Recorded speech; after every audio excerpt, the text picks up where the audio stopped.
শ্ৰীকৃষ্ণৰ ৰাস মহোৎসৱ উপলক্ষে উখল বাখল পৰিৱেশে বিৰাজ কৰিছে দৰঙৰ ঐতিহাসিক ভোৰাৰগড় আৰিমত্ত ক্ষেত্ৰ। মঙলবাৰে সপ্তম বাৰ্ষিক ভোৰাৰগড় আঞ্চলিক শ্ৰীকৃষ্ণ ৰাস মহোৎসৱস্থলীত ব্যাপক উৎসাহ উদ্দীপনা পৰিলক্ষিত হয়।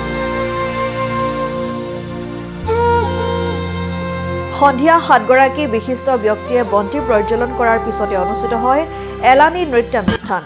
অনুষ্ঠানটিৰ উদ্বোধন কৰে বিশিষ্ট সাংস্কৃতিক কৰ্মী তথা ৰাস মহোৎসৱ উদযাপন সমিতিৰ কাৰ্যকৰী সভাপতি কামিনী ডেকাই। 7 দিনীয়াকৈ উদযাপন কৰা ৰাস মহোৎসৱৰ অন্তিম দিনা অসমৰ জনপ্ৰিয় কণ্ঠশিল্পী বাবুৱে গীত পৰিৱেশন কৰিবলগীয়া অনুষ্ঠানত সকলো ভক্তপ্ৰাণ ৰাইজৰ উপস্থিতি তথা সহায় সহযোগিতা আন্তৰিকতাৰে কামনা কৰিছে উদযাপন সমিতিৰ মুখ্য সম্পাদক তপন চন্দ্ৰ শইকীয়া আৰু সাংস্কৃতিক উপ সমিতিৰ সভাপতি ধনমণি শইকীয়াই। ভোৰাৰগড় আঞ্চলিক শ্ৰীকৃষ্ণ ৰাস মহোৎসৱৰ সকলো ভক্তপ্ৰাণ ৰাইজক আমি আন্তৰিক অভিনন্দন জ্ঞাপন কৰিছোঁ। দৰং জিলাৰ মধ্যস্থান আমাৰ আৰিমত্ত ক্ষেত্ৰ। আৰিমত্ত ৰজাই এখন নগৰ পতাৰ উদ্দেশ্যে ইয়াতে এটা গড় বান্ধিছিল আৰু সেই গড়টোৰ মধ্যস্থানত আমি শ্ৰীকৃষ্ণৰ লীলাসমূহ দৃষ্টিনন্দনৰ অৰ্থে আমি ৰাস উৎসৱখন আমি অনুষ্ঠিত কৰিছোঁ। এইবাৰ আমাৰ সপ্তম বাৰ্ষিক ৰাস মহোৎসৱ। আজি এই 7 দিনীয়া যি বৰ্ণিল কাৰ্যসূচী, আমি এই 7 দিনীয়া কাৰ্যসূচীৰ আজিৰ পঞ্চমটো দিন। এই পঞ্চম দিনত আমাৰ আৰম্ভণিতে আমাৰ হৰিপ্ৰসাদ মহন্তদেৱৰ দ্বাৰাই আমি এই ৰাসখনিৰ শুভাৰম্ভণি কৰিছিলোঁ। আজি আমাৰ যিসকল স্থানীয় শিল্পী আছে নৃত্যত মানে পাৰদৰ্শিতা থকা তেখেতসকলক আমি উদগনি দিয়াৰ কাৰণে এটা নৃত্যৰ প্ৰদৰ্শনৰ অনুষ্ঠান আমি এতিয়াও আমাৰ চলি আছে। গতিকে আমি ভাবোঁ বিগত যি 2 দিন আছে আৰু আমাৰ কাৰ্যসূচী, সেই 2টা দিনো নিশ্চয় ৰাইজৰ সহযোগত সুকলমে চলিব বুলি এটা আশা ৰাখিছোঁ। এটা বিশেষ এটা বঁটাৰ আমি আয়োজন কৰিছিলোঁ, আৰিমত্ত বঁটা। গতিকে সেই বঁটাটি আমাৰ প্ৰথম দিনাখনেই দিয়া হৈ গৈছে। আমি ভাবিছোঁ ভৱিষ্যত সময়তো আমি বিভিন্ন এনেকুৱা বিশেষ ব্যক্তিক আমন্ত্ৰণ জনাই তেখেতসকলৰ যি প্ৰতিভা গুণ আছে বিভিন্ন ক্ষেত্ৰত, সাহিত্য সংস্কৃতিকে হওক বা খেলতেই হওক, বিভিন্ন ক্ষেত্ৰত তেওঁসকলক আমি এটা আৰিমত্ত বঁটা প্ৰদান কৰাৰ এটা প্ৰয়াস ৰাখিম বুলি এটা আমি ভাবিছোঁ। ভোৰাৰগড় আৰিমত্ত ক্ষেত্ৰত শ্ৰীকৃষ্ণ ৰাস উদযাপন আমি কৰিছোঁ।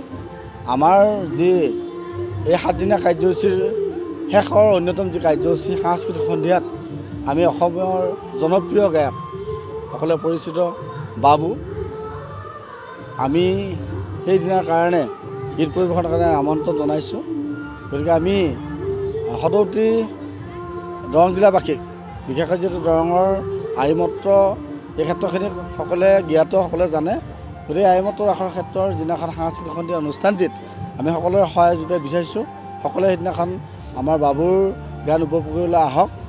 আজি আমি এই ভোৰাৰগড় আৰিমত্ত ক্ষেত্ৰত শ্ৰী শ্ৰীকৃষ্ণ ৰাস মহোৎসৱ আজি সপ্তম বৰ্ষত ভৰি দিছে। সপ্তম বৰ্ষৰ শ্ৰী শ্ৰীকৃষ্ণ ৰাস মহোৎসৱ সফল ৰূপায়ণ হ'ব বুলি এইকাৰণে ধাৰণা আছে, যদি ভিতৰুৱা অঞ্চল, এই ভিতৰুৱা অঞ্চলত হৃদয়তা ব্যক্তিৰ অভাৱ নাই আৰু সেইসকল ব্যক্তি আমাক যথেষ্ট দান বৰঙণি, আৰ্থিক আৰু মানসিক কায়িকভাৱে কষ্ট কৰি পেলাই যিখিনি অৰিহণা যোগাই এতিয়ালৈকে জাকত জিলিকা হৈ আছে বা গৌৰৱ অনুভৱ কৰি আছোঁ, তেওঁলোকৰে অৱদান। আৰু নকলেও নহ'ব, আমি বৰ্তমান চৰকাৰৰ আগৰ চৰকাৰৰ পৰাও ইয়াত ৰাগ হৈ থকাৰ পৰিপ্ৰেক্ষিতত তেওঁলোকৰ চৰকাৰৰ আমি সাহাৰ্য পাবৰ কাৰণে সক্ষম হৈছোঁ। এতিয়াও আমাৰ বৰ্তমানৰ সাংসদ মহোদয় আমাৰ লগত মুখ্য পৃষ্ঠপোষক হিচাপে জড়িত হৈ আছে, তেওঁলোকৰো পৰামৰ্শ আমি গ্ৰহণ কৰিছোঁ।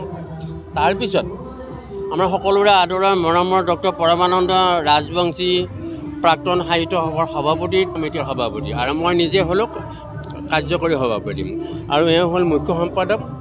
সকলোকে লৈ যি ধৰণে এতিয়া কোনো অশান্তি নোহোৱাকৈ কৰি আছে, মই ভাবিছোঁ শান্তিৰ বাতাবৰণ চলি আছে। আৰু শ্ৰীকৃষ্ণৰ ৰাসময় উৎসৱৰ আমি কৰি থকা কাৰ্যখিনি তেওঁলোকৰ আদৰ্শ লৈ শ্ৰীকৃষ্ণৰ আদৰ্শসমূহ শংকৰদেৱৰ প্ৰচাৰ কৰিছে, মাধৱদেৱ প্ৰচাৰ কৰিছে আৰু তেওঁলোকে প্ৰচাৰ কৰাসমূহ আমি এতিয়া ধাৰাবাহিকভাৱে পালন বা জীয়াই ৰাখিবৰ কাৰণে চেষ্টা কৰিছোঁ। এইখিনি আমাৰ উদ্দেশ্য। শ্ৰীকৃষ্ণ ৰাস উৎসৱৰ উদ্দেশ্য মই ভাবোঁ উৎসৱত মানুহৰ সমাগম হ'লে হৃদয়ৰ সৎভাৱটো জাগি উঠে, অসৎ ভাৱটো পৰিহাৰ হৈ যায়, আঁতৰি থাকে। আমাৰ সৎ চিন্তা নিশ্চয় তেওঁলোকক আঁকোৱালি ল'ব বুলি আশা ৰাখিছোঁ। দেওমৰনৈৰ পৰা নৱজিত শৰ্মাৰ ৰিপৰ্ট, ডেমক্ৰেটিক আছাম।